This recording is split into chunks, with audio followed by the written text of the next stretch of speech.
legs here, okay? And give birth. Butaka or birthing chair. Remember that because later we'll be having a short exam pa. Okay?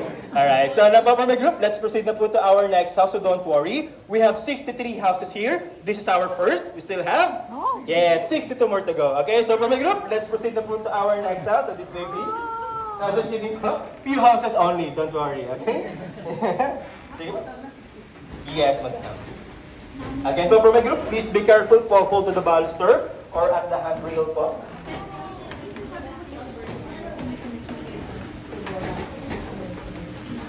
Yan yung butaka. Di ba meron tayong ganyan?